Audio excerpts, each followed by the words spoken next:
Bonjour, donc je suis Corinne Gouget, je suis l'auteur du livre Additifs alimentaires danger qui a été édité en 14 éditions en français et qui arrivait à 175 000 exemplaires. Donc je suis passionnée par le sujet des additifs alimentaires depuis 19 ans et à l'époque j'étais future maman en Angleterre et j'ai découvert un article de 3 pages dans un magazine féminin sur les fameux E, 124, 621, etc. Et E, donc c'est pour Europe. Et après, on met 3 chiffres ou 4 pour désigner un additif.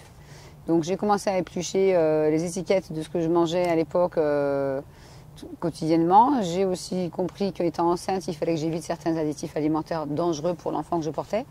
Et je me suis mise à cuisiner absolument tout ce que je mangeais. Des quiches, au sorbet, au gâteau, tout ça de manière traditionnelle. Et donc c'est une passion qui ne m'a jamais lâchée. Sauf que dans les références que j'utilisais, on ne parlait pas d'aspartame. Et ce n'est qu'en 2003, après des années très très difficiles, que j'ai brutalement découvert la vérité sur l'aspartame, on va dire que j'ai découvert la vérité à dose homéopathique.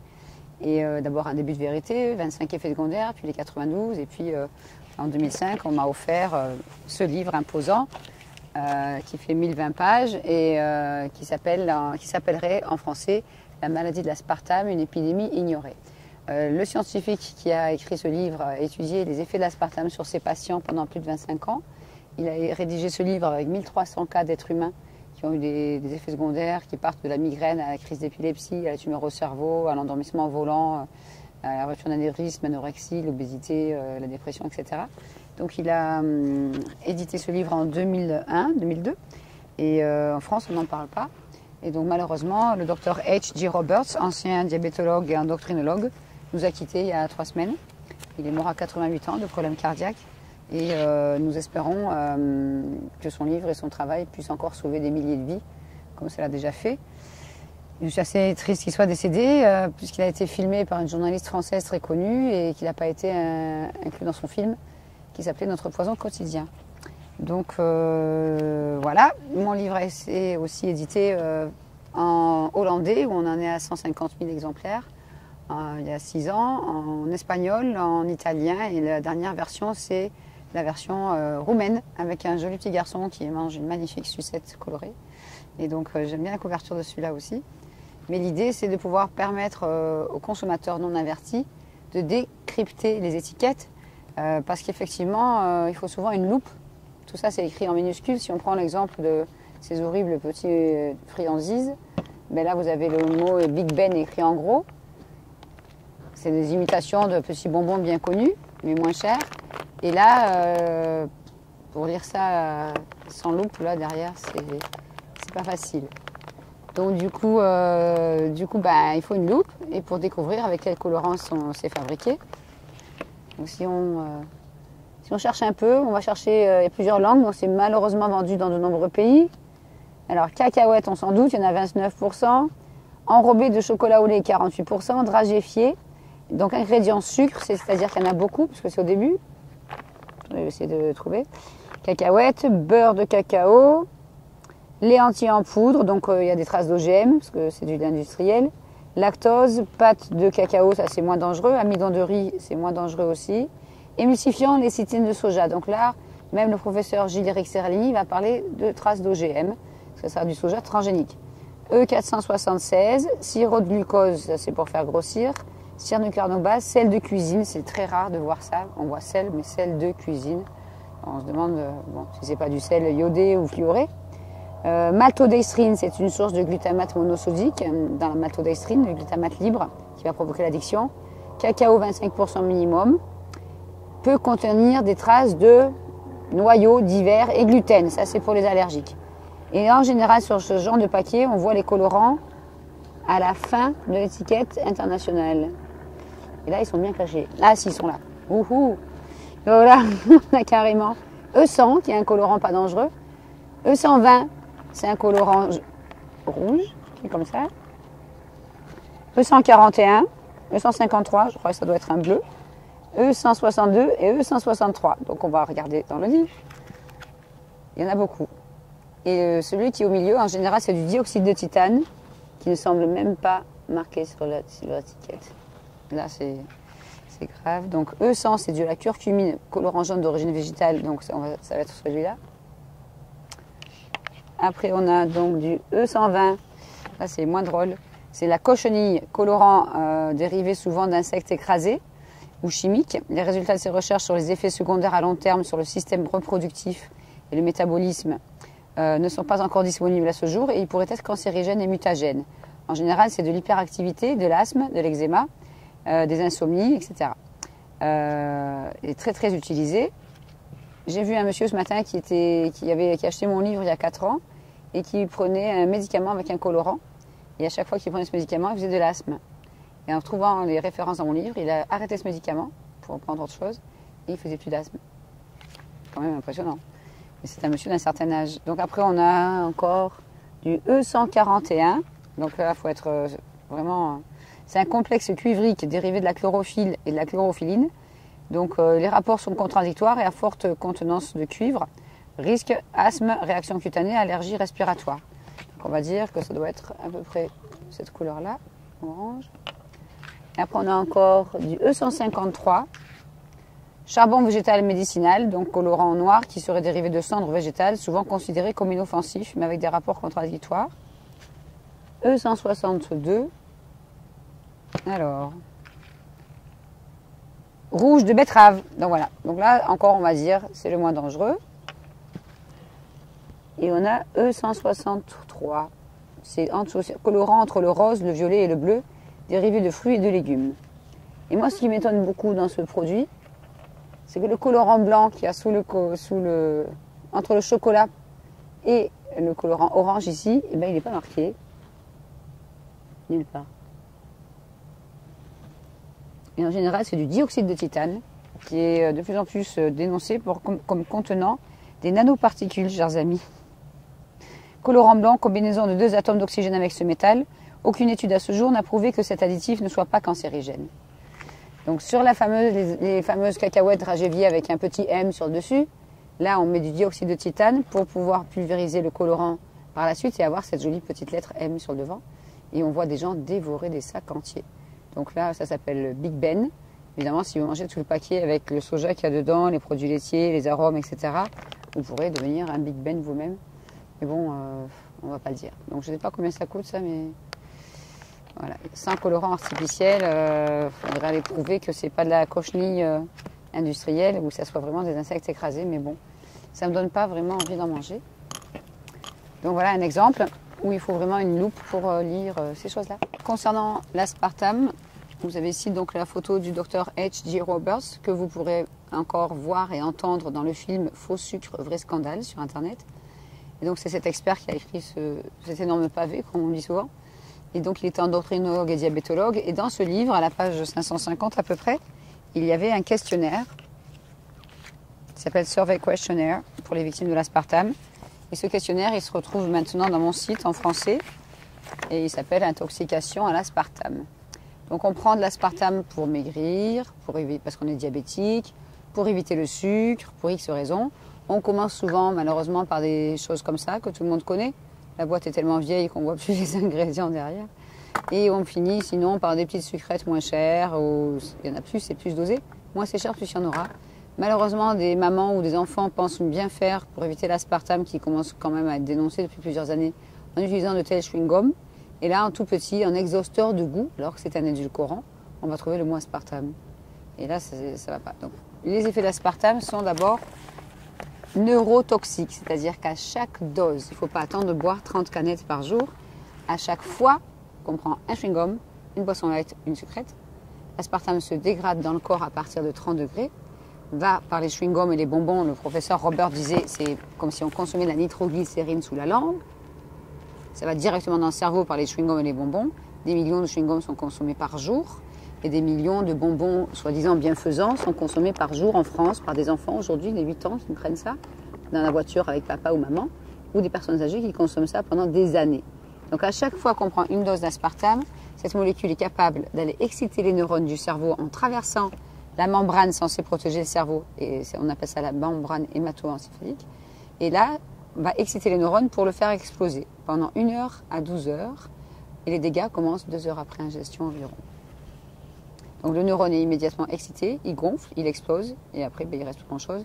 On a des milliards de neurones, je vous rassure, mais si on commence à les attaquer dès plus jeune âge, on se retrouve comme en France aujourd'hui, avec des jeunes de 20 ans qui ont Parkinson et Alzheimer en même temps, ou une des deux maladies en France depuis 2-3 ans. Et ça, je n'arrive pas à convaincre les neurologues dans les hôpitaux à Paris, car eux-mêmes consomment des boissons light et ne veulent pas m'écouter. Donc on arrive à des pathologies comme AVC, épilepsie. On a juste 64 000 enfants épileptiques en France aujourd'hui. C'est une maladie qui touchait peu d'enfants il y a 40 ans. Et on ne va pas informer les spécialistes de cette maladie qui s'occupent de ces enfants. Par contre, on va former les instituteurs et institutrices à gérer des crises d'épilepsie chez ces élèves. Voilà. On parle aussi malheureusement beaucoup de l'AVC du nourrisson. Donc là, dans ce livre qui a 1 an, qui est écrit par le professeur Woodrow Monte. Donc ça s'appelle While Science Sleeps, a Sweetener Kills. Pendant que la science dort, un édulcorant tue. C'est clair. Il ne peut pas faire mieux. Donc cet expert est un passionné des maladies modernes, qu'il a étudié pendant des années, toute sa vie. Et donc il a spécialement étudié les effets du méthanol. Le méthanol, on va le retrouver dans les cigarettes. Quand on fume une cigarette ou un cigare, un peu moins, on respire du méthanol. Quand on boit des jus de fruits, myrtilles, tomates, pommes, jus de fruits, tout ce qui est légumes aussi en boîte, on consomme un peu de méthanol. Mais surtout, quand on prend de l'aspartame, c'est la source la plus importante, parce que c'est 10% de la molécule, et que ce méthanol, progressivement, c'est assez rapide pour l'aspartame, c'est 30 minutes après ingestion, se dégrade en formaldéhyde dans le foie, dans le cerveau, et ce formaldéhyde se dégrade en acide formique. Donc, en 1984-85, le professeur Woodrow Monte est passé à la télé, aux États-Unis, bien sûr, et il a parlé de ce problème de méthanol lié aussi à l'aspartame qui venait d'être sur le marché depuis 81 dans les produits secs et 83 dans les sodas. Et une femme qui était tombée enceinte l'été 84, il faisait très chaud cet été-là, et donc elle a bu 2 litres de soda light connu par jour pendant sa grossesse. Et elle a donné naissance à une petite fille avec les bras un peu atrophiés et la tête complètement déformée par le méthanol sans le savoir. Cette petite fille était en vie lorsqu'elle est née, mais en fait elle a fait un malaise, elle est née sourde et aveugle et elle est morte. Et on a confié une photo de la maman, de cette petite fille qui se rappelait Joy à la maman. Et la maman a vu le professeur Monte à la télé. Et elle a compris pourquoi son enfant était mort. Joy aurait eu 27 ans malheureusement. Et elle est partie chercher l'adresse du professeur Monte pour prendre rendez-vous. Le jour où elle est arrivée dans son bureau, elle était en pleurs avec une bouteille vide de soda light à la main et une enveloppe jaune. Et quand elle a ouvert l'enveloppe, cette photo est tombée par terre et elle a laissé la photo de Joy au professeur Woodrow Monte. Je vais vous la montrer car vous avez le droit de savoir. Je lisais ce livre en janvier 2012. Et la même semaine, je suis partie dans un supermarché prendre des photos de ces petites boîtes ridicules. Et une femme est arrivée avec un caddie, comme ça. Une jeune fille de 13-14 ans qui tenait le caddie avec elle, avec une tête déformée, qui bavait, même pas trisomique, avec un crâne déformé et qui ne pouvait pas parler. Et j'ai tourné la tête, c'était très dérangeant de voir un enfant avec une tête pareille. Et cette femme était en surpoids, avec des bottements au niveau des hanches, les cheveux abîmés, des kilos en trop, la peau toute abîmée aussi. Et elle s'est agrippée juste à 20 cm de moi à l'étagère pour aller prendre sa recharge de ça. Et j'étais choquée, je pensais à ce livre, je pensais à cette photo de Joy. Et je voyais cet enfant du coin de l'œil, je disais, ah, c'est pas possible ce que je vois. Et cette femme, je lui dis, excusez-moi madame, il ne faut pas manger ça, c'est pas bon pour la santé. Je suis conférencière et on essaye à plusieurs personnes d'interdire l'aspartame dans le monde. Elle me dit, écoutez, ça fait 15 ans que j'en prends dans mon café tous les matins, je ne vais pas m'arrêter, je m'arrêterai que quand ça sera interdit. Donc agressive, etc. Ça fait des années qu'elle en prend, donc 15 ans tous les jours. Et c'est pour ça qu'elle a dû en prendre pendant la grossesse, que sa fille est complètement cérébralement déformée physiquement et mentalement. Et donc je n'ai rien pu dire, elle a pris sa recharge, elle a jeté dans son caddie, elle a fait 5 mètres, c'était en janvier. Et une amie à elle s'arrête et lui dit, ah bonjour, comment ça va? Bonne année et surtout bonne santé. Et elle me dit, oh, la santé c'est trop tard. Et j'étais vraiment choquée de me dire, mais pourquoi on a laissé faire ça? On sait pourquoi, mais... Et j'ai appelé le professeur Woodrow Monte aux États-Unis et j'ai raconté ce que j'ai vu. Il me dit, Corinne, j'en vois plein aussi. Et c'est malheureux de voir des enfants, des êtres humains handicapés à vie à cause de cette molécule consommée pendant la grossesse. Donc j'ai montré cette photo et ce livre à certaines personnes du ministère de la Santé le 28 mars dernier. Ils ont tourné la tête et ils n'ont rien fait pour prévenir des millions de Français innocents qui ne sont pas bilingues. Je suis désolée, la photo n'est pas très belle. mais il faut que les gens sachent ce que peut faire l'aspartame. Voici Joy, petite fille qui est morte le jour de sa naissance, donc à cause de l'aspartame consommé à 2 litres par jour dans des soda light par sa maman pendant la grossesse. Le docteur Roberts, quand il passait à la radio aux États-Unis, parlait de génocide. Je soupçonne qu'il a tenu les mêmes propos devant cette célèbre journaliste française lorsqu'elle l'a interviewé en 2009 et que ce n'est pas dans le film. Et je suis vraiment déçue parce que maintenant qu'il est décédé, il est évident qu'il ne fera plus d'interview. Maintenant, je vais vous montrer aussi les dessins du livre du docteur Blaylock. Donc ça, le docteur Blaylock, c'était cet expert qui est aussi dans mes relations. Le docteur Blaylock est un ancien neurochirurgien, nutritionniste de pointe, qui s'était intéressé aux excitotoxines, ces molécules qui détruisent les neurones, après des années de lecture d'études scientifiques et de recherche, parce qu'il avait trouvé ce livre-là il y a plus de 22 ans qui s'appelle « Le mauvais goût du syndrome du glutamate monosodique ». Donc ce livre a plus de 22 ans. Donc du coup, il s'est mis à écrire celui-ci, qui est sorti en 1997, avec pas plus de 493 références scientifiques. Il a fait exprès de mettre un maximum de références, qui sont toutes à la fin, pour ne pas être attaqué. Alors il a subi certaines pressions au départ, et puis on n'a pas brûlé sa maison, on n'a pas cassé sa famille, on l'a pas tué. Mais il y a eu aussi des interviews boycottées, des articles de presse annulés, etc. Et ça fait depuis plus de 20 ans qu'il fait des conférences sur ce sujet. Maintenant, aujourd'hui, il dénonce aussi le fluor, les vaccins, les traînées dentielles, etc. Mais c'était un homme extraordinaire qui a fait beaucoup de conférences, de vidéos, qui est aussi dans ce film Faux sucre, vrai scandale, et dont le papa est décédé de la maladie de Parkinson. Le mien aussi a cette terrible maladie. Et lui, c'était surtout à cause du glutamate monosodique dont on m'a parlé, de ces petits plats en boîte dont mon père raffolait. Et il en mangeait tous les jours, tous les jours, tous les jours. Donc ça fait 20 ans que mon père est victime de cette maladie qui est assez terrible. Donc dans ce livre, on voit les effets du glutamate au bout de 2 heures sur les neurones. C'est un livre entièrement en anglais et assez médical, donc j'ai trouvé personne pour le traduire. Donc ça, c'est à forte concentration. La forte concentration, ça sera une boîte entière de chips. Faible concentration, ça sera quelques chewing-gums, un bouillon cube dans une sauce, etc. Donc là, vous avez le neurone est excité, effet immédiat, il gonfle. Là, c'est à forte dose, là, c'est à faible dose, il est un peu excité. Là, il est toujours pareil au bout d'1 heure, là, il a explosé. Et puis au bout de 2 heures, il reste plus grand-chose du neurone. Donc du coup, il est évident qu'il est préférable d'éviter de consommer ces excitotoxines rajoutées en excès dans la nourriture industrielle. Et on estime aux États-Unis que ces excitotoxines, surtout celle-là que je vais vous montrer, le glutamate monosodique ou E621, est présent dans plus de 95% des aliments industriels. Donc qu'est-ce qui reste à manger dans ces élevages industriels pour humains? On va dire rien.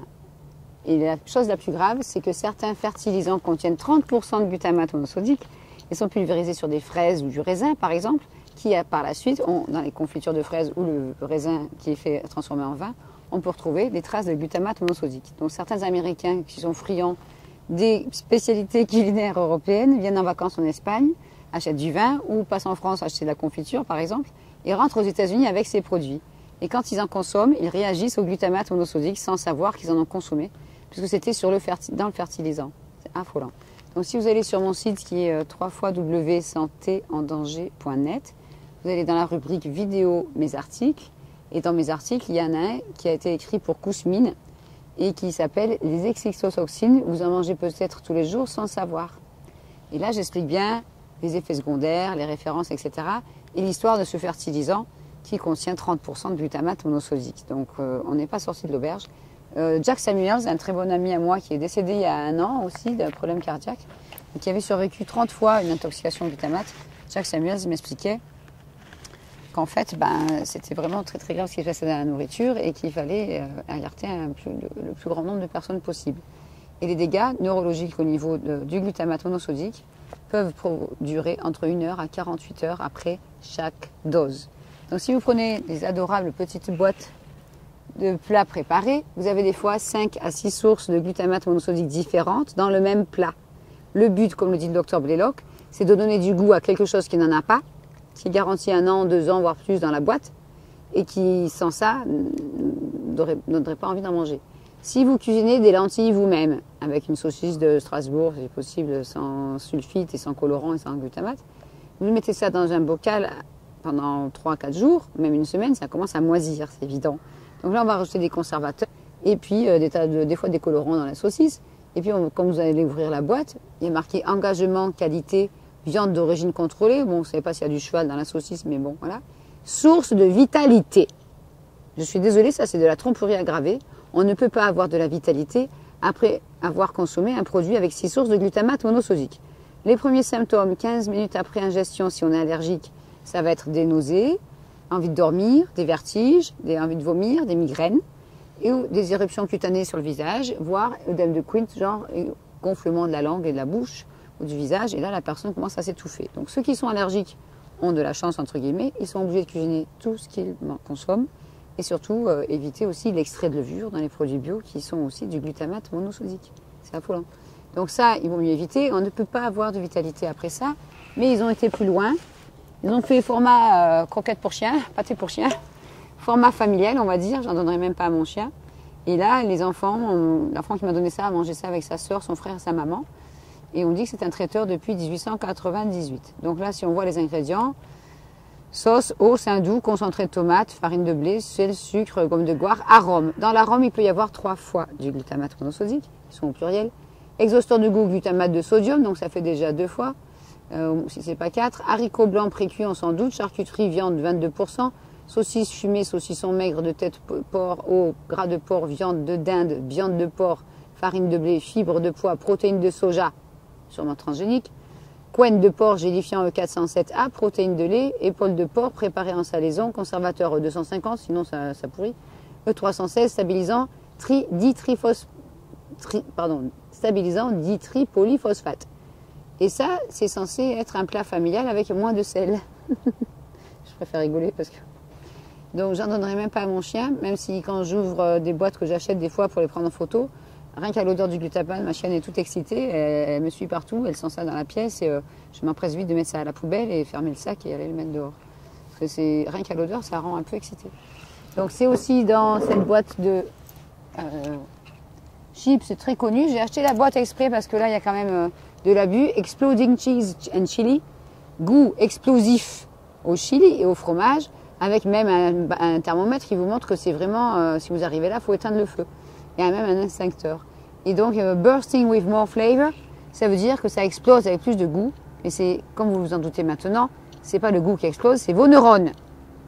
Et avec une boîte comme ça, selon de nombreuses recherches, on peut aussi faire un arrêt cardiaque quelques heures après avoir ingéré une boîte entière.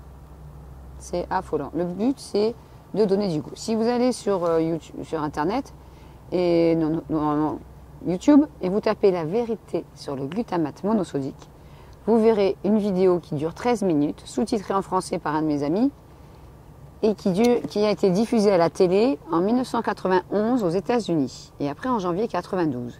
Si cette vidéo avait été rapportée par les médias français à la télévision à l'époque, nous aurions moins d'arrêt cardiaque, d'AVC, d'obésité, nous aurions moins d'enfants hyperactifs ou dérangés, nous aurions moins de Parkinson et d'Alzheimer, entre autres, voire des cancers.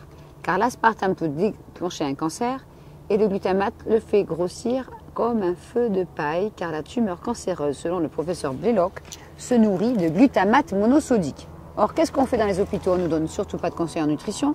Quand la personne sort de son cancer et rentre à la maison, pour lui faire la fête, on va lui cuisiner un plat avec des bouillons cubes, on va lui donner une soupe en sachet ou des chips pour faire la fête et des bonbons.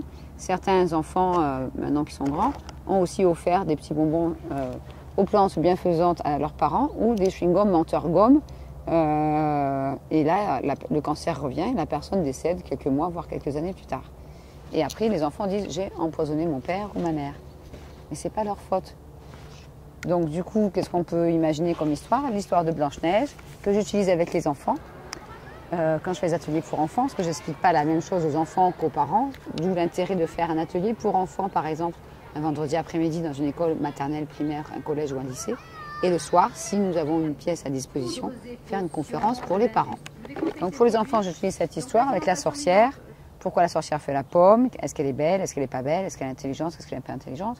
Pourquoi elle ne mange pas sa pomme? Et après, on passe à Blanche-Neige qui la mange, parce qu'on lui ment. Et Blanche-Neige tombe par terre, s'endort pendant des années, soi-disant, jusqu'au jour où le prince charmant vient l'embrasser et elle se réveille. Donc les enfants rigolent, quand j'en parle du prince, ils font ah. Donc voilà. Et j'explique aux enfants après, vous êtes tous des princes et des princesses, vos parents vous aiment, et pour vous faire plaisir, ils vont vous acheter une petite sucette qui tache la langue, des petits bonbons pour vous faire plaisir, des petites chips pour l'apéritif, voire des bonbons gélifiés. Parce que les parents ne savent pas ce qu'il y a dans ces produits. Là, il devrait y avoir les ingrédients sur le papier, là où c'est plissé. Ils n'y sont pas. C'est pas vraiment légal. Et le temps qu'on ait enlevé le papier de toute façon, on n'irait pas le lire et on a déjà la sucette dans la bouche. Ce colorant, c'est du E133, bleu brillant FCF, qui est toxique. Et dans les années 70, il a été injecté dans la peau de rat et ça a provoqué des cancers au point d'ingestion. On dit rien, on laisse faire. Donc c'est un colorant qui donne envie de sucer ça. Ça fait penser au ciel, de vacances, à la plage, au bleu, ça détend. Et l'enfant va avoir très rapidement la langue bleue, la salive bleue, les gencives bleues, les lèvres bleues, et il rigole. Seulement le colorant, il faut bien expliquer que c'est le même utilisé dans des petits gels douche qu'on distribue gratuitement dans certains hôtels. C'est la même couleur, sauf que ce n'est pas le même code. Donc dans la nourriture, c'est E133 ou bleu brillant FCF, quand ils mettent le nom et pas le code. Ou dans les cosmétiques, comme ce petit gel douche gratuit, du CI 42090. Colorant bleu de synthèse utilisé dans des tonnes de bonbons, de sucettes, de chewing-gum, de cosmétiques, de médicaments. Risque, hyperactivité, asthme, urticaire, insomnie et cancer. Mélangé au 621, ce colorant devient 4 fois plus dangereux. Et on en met dans des tonnes de bonbons pour enfants. Il y a un problème. Donc après, on va dire qu'il y a de plus en plus de cancer de l'estomac chez les enfants. Ou de cancer en général de l'enfant. Mais l'enfant, on va lui offrir des repas au McDonald's dès qu'il a fini sa maladie. Ou on va lui donner des bonbons parce qu'il a souffert. Moi, je suis dégoûtée. Je suis dégoûtée de ce que je vois. Absolument dégoûtée. Et quand vous voyez une petite fille qui arrive à mon stand, « Ah, c'est quoi toutes ces boîtes de chewing-gum » Elle a plus de cheveux, elle a plus de sourcils, elle a sous chimiothérapie, elle a un foulard à fleurs pour cacher sa calvitie. Et le papa et la maman sont là avec la petite sœur et le grand frère. Ils ont la misère sur le visage, parce que c'est très dur de vivre une épreuve pareille avec un enfant atteint d'une tumeur au cerveau. Et je regarde le papa, je dis, excusez-moi, c'est votre enfant? Oui, oui. Elle mâche beaucoup des chewing-gums, elle mâche que ça. Vous avez envie d'hurler, de crier, vous regardez le ciel, il fait beau, vous êtes dehors. Et vous expliquez l'histoire de la Blanche-Neige à la petite fille, vous montrez les effets secondaires de l'aspartame à la maman, et vous expliquez à la petite fille qu'à partir d'aujourd'hui, il ne faut plus jamais qu'elle mâche un chewing-gum de la sorcière qui a fabriqué ça, parce que la sorcière n'en mâche pas. Et la petite fille, elle vous fait un grand sourire, il ne reste plus que sa bouche qui est rose et ses yeux bleus, en couleur sur son visage. Et le lendemain, elle vous revoit, elle vous fait un sourire extraordinaire, et je ne sais même pas si elle a survécu son cancer, parce que les techniques utilisées pour, soi-disant, guérir les enfants ne sont pas toujours les meilleures. Donc, Corinne Gouget, elle en a marre de voir des jeunes filles qui ont perdu leur papa à cause de bonbons comme ça, d'une rupture d'anévrisme. J'ai vu une dame aujourd'hui qui a sa maman qui en a pris des années, qui a Alzheimer maintenant, qui est en maison de retraite et qui en consomme encore. Et elle ne savait pas. Je vois des gens qui ont Parkinson, qui ont mangé des tonnes et des tonnes pendant 10-15 ans. Des enfants qui en demandent. Donc après, on s'étonne qu'il y a des AVC chez les jeunes, qu'il y a des tumeurs au cerveau, qu'il y a des leucémies, qu'il y a des cancers de différentes sortes. C'est absolument insupportable. Ici, vous avez un expert qui s'appelle Dr Ralph Walton. Et comme vous le voyez, il est psychiatre. Il faut vraiment aller voir ce film Faux sucre, faux scandale, parce que ce professeur en psychiatrie qui est un ami s'occupe de gens avec des troubles psychiatriques aggravés ou provoqués par l'aspartame depuis 1985. Je répète, 1985. Et en France, on ne dit rien. Qu'est-ce qu'on fait dans les hôpitaux psychiatriques pour adolescents? On leur laisse utiliser ça dans leur café le matin et ils mâchent des chewing-gums et l'après-midi, ils se tapent la tête sur les murs. Et on leur donne quoi? Des antidépresseurs qui interagissent avec l'aspartame, comme l'aspartame qui interagit avec les vaccins et qui interagit avec les métaux lourds. Les métaux lourds, pour ceux qui ne savent pas, c'est l'aluminium dans la casserole, dans le déodorant, c'est les métaux lourds que les dentistes vous mettent dans les dents avec le mercure, c'est différentes origines pour les métaux lourds. Et donc on ne dit rien et on en absorbe et après ça se mélange avec les bonbons ou les chewing-gums qu'on mâche et on devient intoxiqué en plus au mercure. Donc, je ne vais pas tous les dire parce que le questionnaire est sur mon site, mais l'aspartame peut provoquer des problèmes de vue, donc des taches dans le champ de vision, la vue qui baisse, forte sensibilité à la lumière, perte de la vue, des sifflements ou des craquements dans les oreilles, d'où aussi une forte sensibilité au bruit. Ça va très très loin. Donc, les gens vivent avec des bouchons dans les oreilles, surtout pour dormir ou même pour ne pas... J'ai eu une maman qui mâchait ça. elle mettait des bouchons dans les oreilles pour ne pas entendre ses enfants dessiner sur des feuilles de papier dans le RER. Et après, ça l'incommodait. Elle est partie s'asseoir ailleurs pour ne pas voir ses enfants dessiner qui ne faisaient pas de bruit, ils étaient 3. Donc là, j'étais lui taper sur l'épaule, elle a enlevé son bouchon. Et elle a compris qu'elle souffrait de ça à cause de ça. Donc voilà, 3 enfants. Ça rend les parents psychorigides. Ça provoque des troubles psychiatriques assez importants. Migraine, vertige, tremblement, crise d'épilepsie, convulsions, fatigue chronique, insomnie ou problème pour s'endormir. J'ai vu une jeune fille aujourd'hui qui avait de graves problèmes de sommeil. Réveil dans la nuit, donc on va aux toilettes parce qu'on ne retient pas ses selles et on a soif, on va boire des boissons light parce que l'eau c'est pas bon et on n'arrive plus à s'endormir. Donc le matin on se réveille, on a du mal, on rate le bus pour aller au collège ou on devient agoraphobe. L'agoraphobie est principalement provoquée par les boissons light parce que d'après le professeur donc Ralph Walton à New York, parce qu'on a vu beaucoup des agoraphobes aux boissons light, des sous-marques et des grandes marques, il me disait que ça doit être le mélange caféine et aspartame qui aggrave les troubles de la personnalité. Et on dit rien.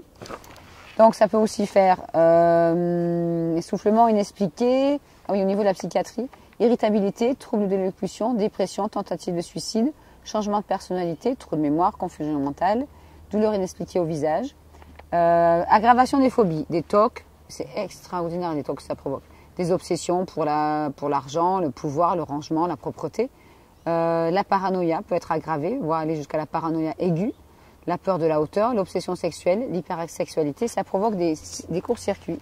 C'est très bien expliqué dans ce livre, la page 192. Et donc la personne sent la crise arriver, on appelle ça une attaque cérébrale aussi, et donc elle se sent cette colère monter et elle ne peut pas s'en empêcher. Donc j'ai des mamans qui me disent, j'étais pas méchante avant, je suis devenue. Et dans ce livre donc du neurologue Dr Blaylock, on voit que ces attaques cérébrales arrivent souvent dans la partie frontale du cerveau, qui peut donc résulter en crise d'hypersexualité, crise soudaine de déjà-vu, crise de violence, de comportement violent assez rapide, et ça affecte le comportement de la personne de plus en plus. Donc il faut vraiment informer les gens, il est grand temps.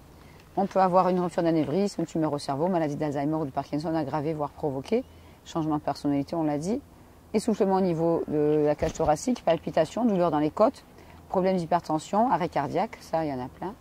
Douleur au ventre, nausées, diarrhée. Quand on achète des chewing-gums, on voit souvent une consommation excessive peut avoir des effets laxatifs. Je vous garantis que c'est vrai. On fabrique aussi en France des médicaments à l'aspartame pour provoquer les diarrhées. Chez les gens qui sont constipés à cause des antidépresseurs. Pardon. Mais l'aspartame aggrave la dépression. C'est nerveux, je rigole, mais c'est très grave. C'est affolant, quoi. Donc, du coup, on voit pas, c'est écrit trop petit, mais on consomme quand même et on a des diarrhées, on ira chercher des médicaments pour constiper. On a des gaz aussi. Prévieillissement de la peau, c'est à cause de l'aspartame qui se dégrade en formaldéhyde dans le corps, qui prévieillit la peau et qui fait grossir. Ça fait des cernes sous les yeux, surtout chez les enfants. Forte démangeaison inexpliquée, parfois jusqu'au sang. Cloques pleines qui s'en remplissent de liquide blanc, c'est plus rare, mais j'en ai vu. Roséole, boutons qui cicatrisent difficilement. J'ai vu plein d'adolescents et d'enfants aujourd'hui avec des boutons surtout au niveau du front. Donc ils mettent une frange, un foulard, ils cachent. Et quand les cheveux tombent aussi à cause de l'aspartame, du coup on n'a plus de frange, on met un foulard ou un truc. Et puis on achète des crèmes pour ces boutons qui s'accumulent là et qui ne cicatrisent une fois qu'on a arrêté l'aspartame. Donc n'achetez pas des crèmes, arrêtez les chewing-gums. Cheveux de plus en plus fins, donc ça fait des calvities. Depuis 2006, les doses ont dû augmenter car j'ai vu des petites filles de 5-6 ans qui ont des chutes de cheveux sur le dessus de la tête jusqu'à avoir des petits trous, des fois de la taille de ça. Voilà. Donc la maman, dans ce cas-là, avait mis des barrettes pour cacher la calvitie de sa petite fille et elle avait un chewing-gum sans sucre à la bouche. Donc je suis intervenue. Pour moi, si je ne fais pas à cet âge-là, c'est non-assistance à personne en danger, comme devraient le faire tous les gens qui sont au courant au ministère de la Santé et qui ne font rien. Ils sont tous coupables. Gonflement de la bouche, gonflement de la langue, caries, déchaussement ou rétraction des gencives, alors que c'est censé protéger la santé de vos dents. C'est grave. C'est vraiment grave. Et donc, en forte dose, oui, on a les gencives qui s'affaissent et les dents qui tombent. Mais à un certain âge, elles ne repoussent plus. Donc, il faut arrêter. Au niveau du poids, l'aspartame fait grossir, surtout par ses produits. J'ai des cas en France avec des jeunes, surtout de 20-25 ans, après 2, 3, 4 ans de boisson light, jusqu'à 5 litres par jour. Je dis bien 5 litres, ça commence par 2-3 canettes. Ça finit par 1 litre, 1,5 litre, 2 litres par jour. Là, j'ai des cas qui sont à 135, 140 kilos, sans obèse dans la famille. Qu'est-ce qu'on fait à ces gens-là? On les envoie maigrir dans les centres d'amaigrissement. On leur conseille les édulcorants pour maigrir. Ils rentrent chez eux, ils en prennent encore. Ils reprennent tous les kilos qu'ils ont perdus en cure. Donc on les envoie à Paris à l'hôpital pour faire de la chirurgie réparatrice. Et on met des ballons ou des anneaux gastriques dans l'estomac pour que l'enfant qui a 15 ans et qui fait 157 kilos, il y a eu des cas en France, eh ben, il mange moins. C'est pas ça qu'il faut faire. C'est de la prévention au niveau des enfants, tant qu'ils ne sont pas obèses, pour expliquer, voilà, si vous mangez ça et si vous en mangez trop, vous pourrez avoir des troubles du comportement, de l'obésité, etc. Donc les enfants, cet après-midi, je leur ai montré donc ce livre, je leur ai montré la photo de ce petit rat qui montre bien un rat nourri au glutamate monosodique et un rat sans glutamate monosodique. Et vous voyez bien que le rat au glutamate, il est gros. Or, l'être humain est beaucoup plus sensible, au moins 10, 15, voire 50 fois plus sensible à ces produits-là que le rat. Et l'être humain, il ne mange pas que du glutamate, il mange aussi de l'aspartame, il mange aussi des colorants, des tas de produits, des huiles, des graisses hydrogénées, des tas de choses qui font grossir. Et donc, d'où l'épidémie mondiale d'obésité et de diabète à cause de, entre autres, cet ingrédient. Donc du coup, sous l'effet de la boulimie, ben, on mange. Si vous prenez un paquet de cigarettes, il y a bien marqué « fumer tue ». Et il y a un journaliste français qui s'appelle William Raymond qui explique bien aussi que manger peut tuer. Mais ça, on ne va pas le dire. Donc vive l'agroalimentaire en France qui vous fabrique de tas de choses pétillantes. Vous pouvez gagner par exemple un week-end en Laponie, dans des emballages qui pétillent. Et là, vous voyez, il y a bien marqué la marque et derrière, les ingrédients sont vert sur vert. C'est quasiment pas lisible, c'est abominable. Donc il faut vraiment informer les gens. Et en faisant de la prévention, on peut s'en sortir. Bon, tous les symptômes de l'aspartame sont sur mon site. Une fois qu'on a mangé trop de ces produits-là, si on arrive à des poids à 140, 150 kg, idéalement, il faut faire un régime accompagné. Ou alors, pourquoi pas, comme beaucoup l'ont fait aux États-Unis et que ça commence en France, passer à une alimentation crue. Donc si vous regardez le film Raw for 30 Days en anglais, qui est sur mon site et sous-titré en français dans le dossier diabète, vous sortez des mouchoirs pour pleurer de joie. Ce sont un groupe de diabétiques qui se mettent à l'alimentation crue pendant 30 jours et qui commencent à guérir de leur diabète, à avoir des pancréas qui refonctionnent et à perdre des kilos et des kilos et des kilos. Seulement, ils sont isolés en pleine campagne, sans supermarché à leur portée et ils n'ont droit qu'à une alimentation vivante, sans produits laitiers, sans viande, sans café, sans œufs, sans machin. Tous ces aliments qui engendrent aussi le diabète. Et donc, c'est un film extraordinaire, malheureusement, qui n'a pas été tourné en France avec des diabétiques français, mais avec des Américains. Nous sommes tous des êtres humains sur cette planète pour le moment. Et à part le langage et le mode de vie, on n'a que ça qui diffère. Donc ici, je vais vous montrer les photos d'une dame avec son autorisation, bien sûr, qui s'appelle Danielle et que j'ai rencontrée en avril 2006 à mon stand. Elle avait un corset au niveau des hanches, des cannes. Elle avait la peau toute abîmée, les cheveux abîmés, assez agressive dans son comportement. Et elle est arrivée à mon stand en me disant « Qu'est-ce que vous faites avec des édulcorants sur la table? C'est pas bon pour la santé, vous êtes dans un salon bio. » Je lui ai dit « Mais calmez-vous, madame, j'ai écrit un livre et j'apprends aux gens à lire les étiquettes car il y a des gens qui mangent bio et qui à côté mâchent des chewing-gums ou prennent d'autres produits à l'aspartame. Moi j'ai une maladie, ça n'a rien à voir avec l'aspartame. » Alors je suis « Ah bon, vous avez quoi madame, si c'est pas indiscret ?» Elle me dit « Je souffre d'une fibromyalgie. » La fibromyalgie peut avoir différents effets. Ça peut être un coup de stress, ça peut être une intoxication à d'autres produits. Mais si on a consommé ces bonbons-là tous les jours pendant 15 ans, jusqu'à une boîte, voire plus par jour, l'aspartame peut engendrer des scléroses en plaques, surtout par les boissons, ou des fibromyalgies, ou d'autres pathologies du système nerveux. Donc cette femme prenait plein de médicaments, elle avait des douleurs de partout. Là, elle avait des cannes et un corset. Mais quand elle avait trop mal, c'était déambulateur et fauteuil roulant. À qui rapporte ces maladies? Donc j'ai promis à cette femme, j'étais très choquée de la voir comme ça. Je lui ai dit, mais qu'est-ce que vous êtes venu faire là? Elle me dit, je cherche quelqu'un pour m'aider pour ma maladie. Et dans ma tête, je lui ai dit, tu m'as trouvé, c'est moi. Pour moi, tous les symptômes qu'elle avait étaient typiques de l'aspartame. Et donc, elle s'est penchée sur la table, elle a vu la boîte à 2,20 m, elle n'arrivait pas à lire la marque. Elle me dit, c'est quoi la boîte jaune là-bas? J'y vois mal. Elle y voit mal parce que l'aspartame, comme vous savez, fait baisser la vue.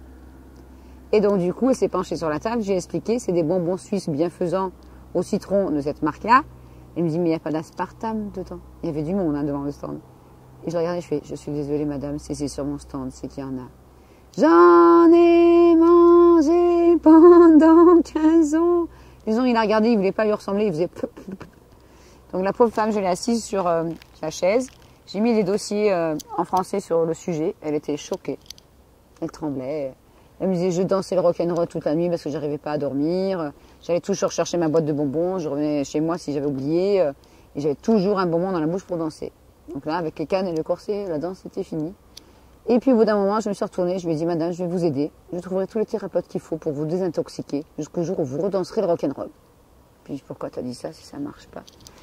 Parce que je connais Corey Brackett, la réalisatrice du film Faux sucre, vrai scandale, qui est totalement remise d'une sclérose en plaques après 20 ans de boisson light. Elle est en photo aussi là, donc elle a un site internet. Elle a fait ces 2 films. Donc elle a fait Sweet Misery, donc Faux sucre, vrai scandale. Et elle a fait aussi le film Sweet Remedy, ce qu'on peut faire une fois qu'on a mangé du glutamate, des OGM ou de l'aspartame, car ça en fait partie. Et ce film, le deuxième, n'est toujours pas en français. Donc du coup, j'ai trouvé une thérapeute qui est là, habillée en vert, qui a aidé Daniel à remarcher progressivement. Ça, là, on est en février 2007, donc Daniel marche. Je l'ai gardé une semaine chez moi, parce qu'elle pouvait avoir des petits soucis, mais elle vivait seule, donc je l'ai gardée chez moi, parce que moi aussi j'étais seule, vu qu'on m'avait enlevé mes enfants pour me faire taire, entre-temps. Et donc du coup, j'ai aidé cette femme tous les jours pour trouver des thérapeutes, pour prendre ses rendez-vous. Et je l'avais même amenée donc à Paris pour faire ses soins avec cette naturopathe. Et les photos suivantes ont été prises en octobre 2007, 1 an et demi après l'avoir rencontrée. Et quand je montre ces photos, je les montre à des milliers de gens, ils sont là. Alors on va faire comme aux gens. 1, 2, 3. Et Daniel danse le rock'n'roll. C'est moi qui ai pris ces photos, c'est moi qui l'ai filmé, c'est moi qui ai dansé avec elle. Je ne suis pas très douée en danse. C'était un bonheur extraordinaire. Vous avez l'impression d'avoir une pluie d'étoiles qui vous tombe dessus. Et le sourire et l'énergie de cette femme, c'était incroyable, inimaginable. Donc la peau est raffermie, elle a rajeuni, les cheveux ont repoussé, le sourire est là, alors qu'avant c'était une grimace de douleur permanente, 24 heures sur 24. Aujourd'hui, Daniel danse aussi le tango argentin. C'est une des meilleures danseuses de sa région. Et elle est très courtisée, comme vous. Donc tout le monde est assez surpris, car il y a 7 ans, elle était avec un fauteuil déambulateur et canne. Elle n'a jamais repris un bonbon empoisonné à l'aspartame de sa vie, mais il a fallu dépenser beaucoup d'argent pour nettoyer ce corps, le désintoxiquer avec des produits naturels. Ça demandait beaucoup d'efforts. Donc voilà, ça c'est une belle histoire. J'en ai encore plein. J'aimerais faire un film avec ces gens qui ont survécu. Non pas seulement pour montrer les gens qui en sont morts, parce que c'est trop triste, mais montrer les gens qui ont survécu et qui ont eu la volonté d'arrêter de consommer ces produits qui rendent addictifs, qui rendent accro. Ça provoque des addictions terribles. Et donc ça aussi, ces bonbons aussi qui sont farcis d'arômes contenant du glutamate et qui contiennent aussi, comme vous le voyez sur cet horrible bocal, de la gélatine de porc récupérée dans tous les abattoirs d'Europe pour en fabriquer une poudre blanche. Et dans le dossier gélatine sur mon site, dans le coin des enfants, cette poudre blanche est revendue à peu près 5 € le kilo à des marchands de bonbons gélifiés qui mélangent ça avec des arômes, des acides et des colorants, comme vous le voyez, tous de synthèse ou presque, pour les revendre à 35 € le kilo en général l'été sur le marché à des enfants qui se disputent les bonbons. Moi je veux le bleu, je veux le jaune, je veux le vert. Le colorant n'a pas de goût, c'est l'arôme. Et l'arôme c'est du glutamate. Et donc après ça donne des enfants avec des cancers ou des personnes âgées avec des pathologies, des cancers aussi ou des troubles du système nerveux. Donc voilà, j'ai besoin d'aide pour qu'on informe au maximum ces gens, les enfants d'abord, les parents, les jeunes parents qui veulent savoir la vérité et les personnes âgées qui consomment aussi ces produits, car ils ont le droit de le savoir. Et c'est clairement expliqué dans la Convention internationale du droit de l'enfant que j'ai rajoutée dans mon livre, où l'article 17 et 24 expliquent bien que l'État et les médias ont le devoir d'informer les consommateurs. L'État et les médias doivent aussi, il est marqué, remplir je vais vous le dire, je vais recommencer. La Convention internationale des droits de l'enfant de l'ONU du 20 novembre 1989 précise à l'article 17 que les États parties reconnaissent l'importance de la fonction remplie par les médias et veillent à ce que l'enfant ait accès à une information et à des matériels provenant de sources nationales et internationales diverses, notamment ceux qui visent à promouvoir son bien-être social, donc trouble du comportement à cause de ces produits, ça en fait partie, spirituel et moral, ainsi que sa santé physique et mentale. Ces produits agissent sur la santé physique et mentale, tout ce que j'ai sur la table. Si vous voulez rendre votre enfant monstrueux, donnez-lui un paquet de ça. Les médias n'ont pas transféré ces informations et les enfants continuent à manger tout ça. L'article 24, dit bien que les États, donc le gouvernement, doit faire en sorte que tous les groupes de la société, en particulier les parents et les enfants, reçoivent une information sur la santé et la nutrition de l'enfant. Elle est où l'information en France? On ne dit rien. R-I-E-N. Donc c'est un grand bonheur de faire des ateliers pour des enfants comme on a fait hier et aujourd'hui, pour leur faire chasser les additifs, les colorants, les édulcorants, les machins, les trucs. Et ils ont du mal des fois à trouver le mot qui est caché sur le côté. Et donc du coup, on met tout ça à la poubelle et après on mange un petit dessert qu'on fait soi-même, sans additifs, sans acide citrique, sans vitamines de synthèse, car on n'a pas besoin de tous ces produits-là quand on mange des aliments frais et si possible sans pesticides. Donc voilà, si vous désirez en savoir plus, vous pouvez toujours aller sur mon site ou m'envoyer un petit mail. Aidez-moi à faire passer le message, car des millions de gens sont en danger en France à cause de cette malbouffe qui ne sont que des marchandises à boycotter, comme c'était dit dans le film de Colin Serrault, qui s'appelait « Solution locale pour un désordre mondial ». Et donc voilà, vous êtes les patrons de ces gens-là, vous leur donnez de l'argent, vous votez pour eux quand vous achetez ces produits.